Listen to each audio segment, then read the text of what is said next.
Sabi nga ni Josh, si Josh ba yung nagsabi na, "Ay naku po, simula nung ano naging marami na yung kamag-anak ko, kamag-anak namin." Sabi ko, gano'n talaga, realidad na 'yan. Sa panahon natin ngayon, wala pa akong nakikitang artist na puwedeng humigit sa SB19, totoo 'yan.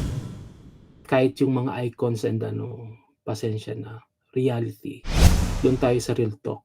Kasi kung andito sila tapos tina-try nila talaga yung world career kung mga international career na 'yan, mahihirapan talaga sa dami ng competition, sa dami ng new artist sa US and Europe. Kung wala sila sa lugar na 'yun, I hope makapag, ano sila, decision sila na mag-stay talaga sa US para sa kanilang dream na international career. Ang wish ko sa SB19 na talagang masungkit na talaga nila yung international career na nababagay sa kanila, 'yun. Kasi dito sa atin okey na, sobrang stable na. Wala na silang dapat patunayan pa dito sa Pilipinas, talagang level up na talaga. So, kailangan nilang may patunayan talaga sa ibang bansa na deserve nilang ihilera talaga sa mga baguhan sa Amerika like The Weeknd, 'di ba, Justin Bieber, 'di ba, mga ganyan, even Taylor Swift, oh, BTS or dito sa Blackpink na namamayagpag talaga. So, 'yan ang desisyon nga na kasi ang SB19 'di ba, 5 sila. So, hindi lang naman isa diyan magdedesisyon. Oh, mahirap na desisyon 'yan. Ayan, hello kay Rosa, Abel, true lahat may overpowering. Oo nga,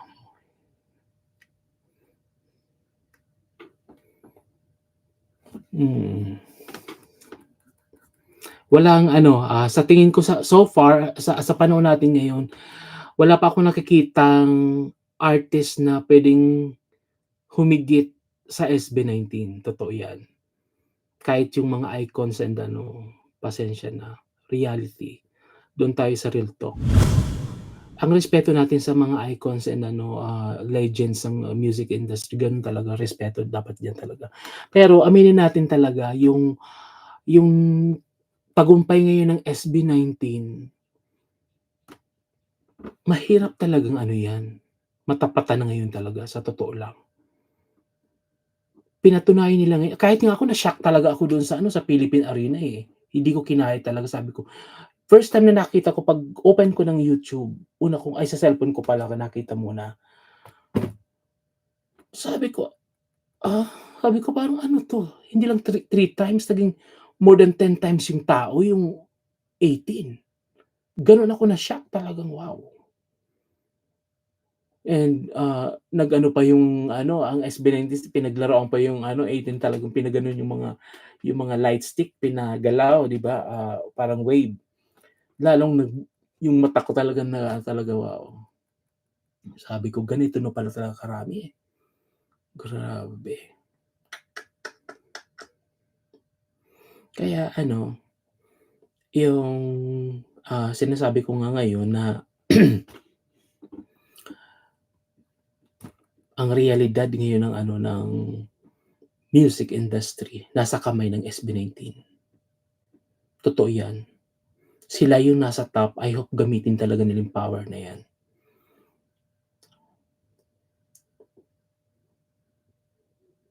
'Di ba, tama.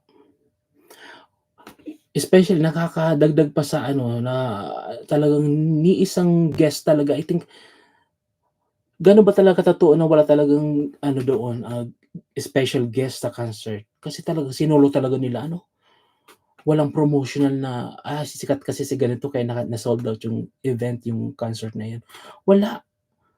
Oh, may mga nanood na artist, kagaya ni Gary V, andun si Apple the App, mga big names sa music industry. Hmm. Pero kung sasabihin mo anyang isinabit dun yung pangalan ni isang ganitong icon para lang mapag-usapan yung concert na parating ng SB19 para mag-sold out yung mga ano, walang gano'n. talagang pure ano, sila yun. Walang ginamit na magic para sila mag-sold out. Nakakatuwa. Kaya ayun, ang ganda ng ano natin ngayon kasi ito yung gustong-gusto ko na nung time pa lang na after ng concert nila, sabi ko gagawan ako ng reaksyon. Kaso sabi ko, kahit pilitin ko yung sarili ko talaga sobrang busy ako. Ang dami ko pong kinabisihan lately. And may naisisingit-singit akong mga unboxing videos. Kasi 'pag unboxing kasi medyo ano lang yan, para sa akin madaling anuhin, gawin. And, sobrang busy po talaga. So ngayon, nakakaano lang na naiano ko na yung reaction ko talaga dun sa matagumpay na concert ng SB19. Na walang I think sa panahon natin walang makakahigit, record kumbaga yun. And kahit man mga icon na matatakot manghas na pasukin ang Philippine Arena, yan ang katotohanan. Kumbaga realidad yan ngayon. Kailangan matapatan mo talaga yun. Kung mangangahas ka kailangan mo ihanda ang sarili mo. Dapat may backup plans ka, kagaya nung mga past, scandal na nangyari na may isang ito totoo 'to pero ayaw ko bigay ng names na, iyon nga, ano lang, Araneta Coliseum lang yun, gano'n siya ka-confident talaga masa-sold out niya yung, concert na yun. And yung malapit na yung show, hindi pa nangalahatian yung ano, yung ticket na na-sold. So, ang ginawa pinamigay talaga yung ticket para mapuno lang talaga yung ano, naghahakot talaga siya ng audience. O kayo na mag-names kung sino yung sinasabi parang blind item tuloy yung nangyari sa atin ngayon. Alam niyo yan, sikat na, nasa showbiz industry. Hindi lang siya singer, actress din. So, ewan ko ba kung gano'n talaga, gano'n ba talaga katotoo yung anong yun kasi nabalitaan ko lang naman yun and then naibalita sa TV, sa ano, talagang hakot daw talaga yung mga audience kasi yung mga tao. Kasi siguro nakakahiya naman talaga kung lalo kung may name ka na talaga, may pangalan ka sa music industry, sa showbiz industry, 'di ba? Kaya kung sasabihin mong mangangahas ka sa Philippine Arena, kailangan mong maging SB19 muna. Yung parang yun na yung ano, ano ngayon, basehan para mangahas ka sa isang venueng ganyang kalaki, 'di ba? Kahit naman siguro ako icon na hindi ako mangangahas diyan. Siguro puwede pa hanggang ano, Araneta lang ako, pero kung sasabihin ko magka-concert ako sa Philippine Arena o ipa-book na 'yan kailangan ano, ay wag na 'no. Baka masira pa yung pangalan ko dahil lang hindi na-sold yung concert, 'di ba? Oh, kaya ano, totoo 'yan na ang SB19 ngayon sila talaga yung nasa top, mm. Ang kagandahan kasi nai-inspired yung mga baguhang artist ngayon na sila yung sinusundan yung kumbaga yung takbo ng career, ginagaya talaga nila and very kumbaga vocal sila na ang SB19 yung tinitingala talaga nilang, ginagaya nila yung, naging ingredients kumbaga yung career na tinahak, yung procedure, magsimula sa ano, sa pag-uugali, personality, hindi lang sa talent and ano. 'Di ba nakakatuwa, sila yung ginagayang model talaga, oo. May isang grupo lang talaga akong hindi ano ba, ang hirap kasi mag-ano, na talagang idini-deny pa nila na ang SB19 daw ay parang ano, sila yung mas nauna na for example sila yung nakapag-ano sa ganitong venue. Sabi ko, "How come?" Ikaw sa sarili mo mapapatanong ka na lang, so parang ano 'to, may mga hangin siguro, ewan. Kasi alangan naman lokohin mo ang sarili mo, ikaw matagal ka ng avid fan ng SB19, alam mo naman kung saan puwesto ang SB19 ngayon at yung isang grupo ay alam mo naman na sumunod lang sa yapak ng ano, 'di ba? So, kung may mga issue silang ganyan matatawa ka at minsan maiirita ka na lang. So, gano'n ang Diyos ko po. 'Yan.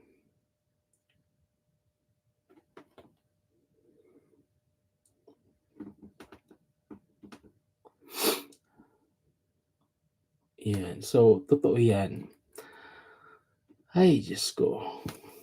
'Di ba yung mga expression ko talaga, guys. Hindi lang, kailangan mo 'pag ikaw ay big artist, ang SB19 'di ba, nakailang EP na bang SB19? Halos lahat ng single na nilabas nila talagang nag-trend. Hindi lang ano, dito nag-global trend talaga. Especially yung hindi malilimutang Ginto, 'di ba? Wow. Kahit nga yung brother-in-law kong, foreigner, 'di ba, gustong-gusto yung Ginto. Oh, nagtatak talaga. Hindi lang dapat may lalabas kang mga lalabas mong kanta talagang magmamarka.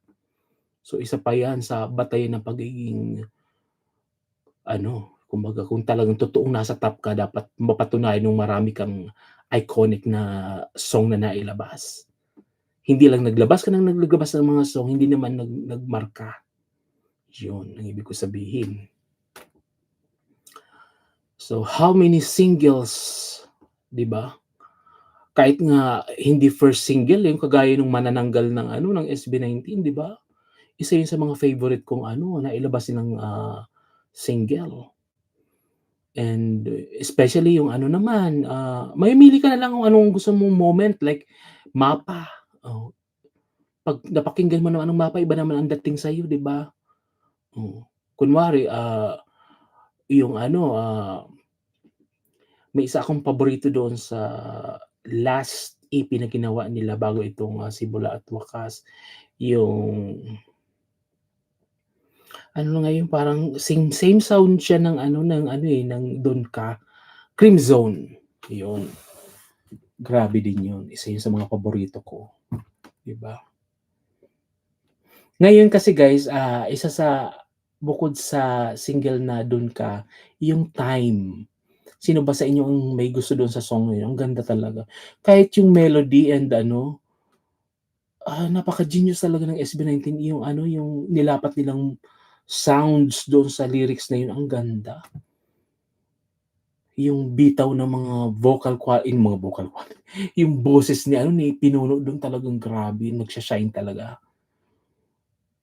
Sabi ko nga, si Pinuno pala, talagang puwedeng makipag-showdown kay Estelle ano, sa kalidad ng ano, ng boses kung bosesan ang labanan. Hindi magpapahuli din pala talaga si Pinuno. Kumbaga kaya din niyang mag-ano yung, yung mga ginagawa ni Estelle na ano, kaya din pala ni Pinuno. Kaya nangagalingan din ako kay Pinuno, yung, sa kalidad ng boses. Mm. Si Ken naman kasi ano yan, kasi bias ko si Ken ano, siyempre di ko puwedeng ipatalo yan. Kumbaga siyempre number one sa dance. Kung noon ngang panahon namin ay may Christina Aguilera and Britney Spears, si Britney is specialized for dancing and ano, si Christina naman busisan ang labanan. So, si Ken kasi is dance talagang grabe. Saka yung iconic na boses niyang napakababa. Si Stell naman, the voice talagang belting talaga kung belting. Si ano naman, si Pinuno naman, balance lahat. Dance, voice, tapos siya pa yung mostly nagagawa ng mga song, 'di ba? Songwriter, 'di ba? And, genius din talaga si Pinuno, yung mga plans sa banda niya, 'di ba? Oh, lahat nagsisimula kay Pinuno. Admitted naman yung, grupo niya, ang SB19, 'di ba, na talagang saludo sila kay Pinuno, which is, wala ng kailangan pang ano diyan, debate pagdating sa talent ni Pinuno talaga, wow. Si Josh naman yung rap and ano, wow. Justin siyempre yan yung, ah, anong tawag dito, baby ng grupo and, ano lang simple yung boses ni Justin, yung very, commercial kumbaga. Puwede mo siyang i-pop and ano, puwede ngang gawin si Justin puwedeng mag-artista yan, hmm. Kaya ang SB19 complete talaga, complete package sila lahat. Wala ka nang hahanapin sa grupong 'yan, kumpleto na, kumpleto Ricados. So 'yun. So anong oras na ba guys? Baka teka lang, okey meron pa tayong mga at least mga 5 to 10 minutes. So 'yun. Sobrang ikinatuwa ko guys yung andun talaga yung parents nila na nasa audience talaga, 'di ba? Na-witness nila kung gaano kasikat yung mga anak nila, 'di ba? Nakakapanindig balahibo kahit siguro kamag-anak yung pinakamalayo ka ng kamag-anak ng isa sa SB19, mapa-proud ka, maki-claim mo, "Ay kamag-anak ko yan." 'Di ba sabi nga ni Josh, si Josh ba yung nagsabi na, "Ay naku po, simula nung naging marami na yung kamag-anak ko, kamag-anak namin." Sabi ko, "Gano'n talaga." Gano'n talaga, realidad na 'yan. So, sabi ko nga kanina, balikan ko nga, kung ikaw na yung pinakamalayong kamag-anak ng isa sa SB19, mapa-proud ka tapos nandun ka pa sa Philippine Arena. Paglingon mo sa ganito, 'di ba, kamangha-mangha audience ang makikita mo. Sa other side gano'n din, paglikod mo gano'n pa rin, 'di ba? Iba yung pakiramdam niyan. How much pa yung parents mo, yung mama mo, yung papa mo nandoon, mga kapatid mo. Grabe, yung napaka-bless ng family ng SB19. Kung may mga pinagdaanan man sila in the past na paghihirap or, hindi magandang pamumuhay, ano naman kasi si God marunong 'yan, eh. Kumbaga bina-balance niya naman 'yan. So, by this time sila yung nasa taas ngayon. So, hindi lang kunwari si Ken, hindi lang siya yung nag-a-absorb ng blessing, yung buong pamilya, buong angkan niya. Yun. Lalo kung deserve ng isang tao na mawarasan ang tawag yun sa Tagalog, yung mabiyayaan ng blessings talaga. Kasi wala akong mapintas sa mga pag-uugali ng SB19. Wala akong nakikitang yabang, kahit konting yabang wala. May mga grupo na hindi pa nga gano'n kasikat sa SB19 pero kumakayabang, akala mo yung mga superstar na sa Hollywood. 'Di ba? Naglalakad na kung, ewan ayoko na magsalita baka may mang-bash na naman sa akin kaya gusto kong sabihin kahit gano'n kasikat ang SB19 talagang pa rin sila, walang nabago, humble, andun pa rin 'yun. Oh, yung pag-uugali ni personality nila, the best. Wala kang mahahanap na butas na puwede mong siguro yung mga issue nila ngayon na wala na silang maisip na issue na kunwari na lang palabasin na lang nila na hindi na sold out. Wala na talagang maiisip hanggang dun na lang yung issue nila na matatawa ka na lang kasi saan nanggagaling yung issue manood na lang sila ng YouTube para mapatunayan nila kung saan yan galing, hindi sold out na event ng itong, Philippine Arena event ng SB19, Diyos ko po. Na mga kesyo ay nilagyan na lang ng mga tela, Diyos ko po. Yung mga expression ko guys. Kaya sabi ko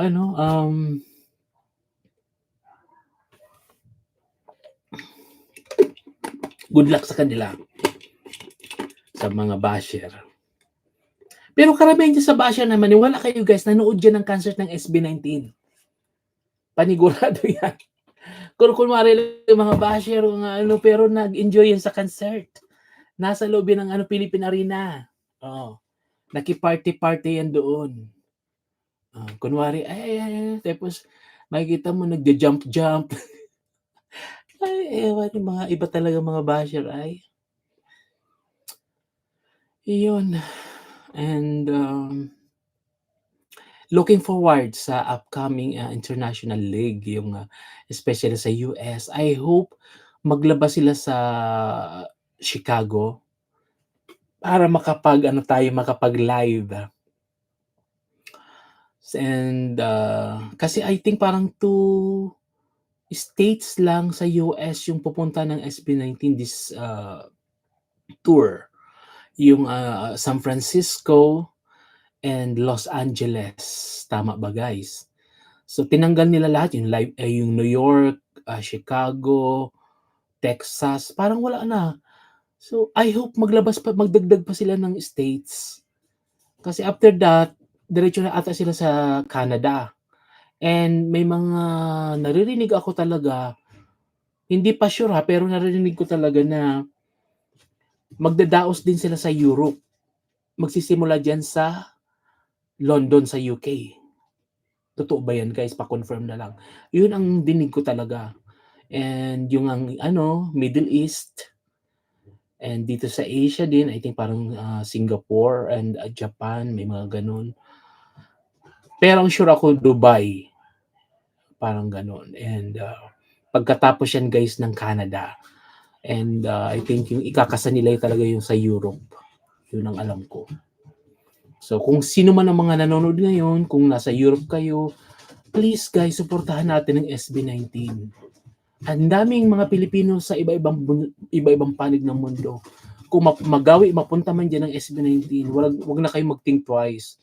Suporta ka agad. Kasi ito yung pagmamalaki nating kapwa Pilipino na talagang nuknukan ng talent, talagang wow. Na hindi tayo mapapahiya. So,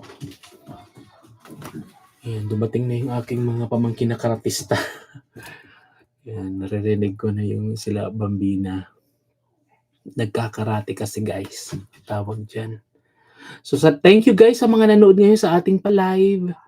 And ito yung gustong-gusto kong nang magawa ng talagang, sabi ko yung gagawin kong reaction, dapat magawa ko talaga yun bago pa sila pumunta ng US. So yun. I think parang first leg ng kanilang international tour, US kaagad. And next na nga yung Canada. So parang ganun. And dito sa Middle East. Tapos yung hindi pa ako sure na pupunta daw sila sa Europe. Sana matuloy. So yun. Yun lang. And sana suportahan talaga natin sa iba-ibang bansa. Mga Pilipino natin around the world. Suportahan natin ang SB19 nating kababayan. So, hanggang dito na lang muna ulit, guys. Thank you for watching. And pa-subscribe naman, guys, yung mga nanood ngayon, yung makakapanood dito. Don't forget to like and subscribe and pa-share na din, guys. And yun, parati ko sinasabi din, always be kind. Yun, guys. Thank you for watching. God bless us, guys.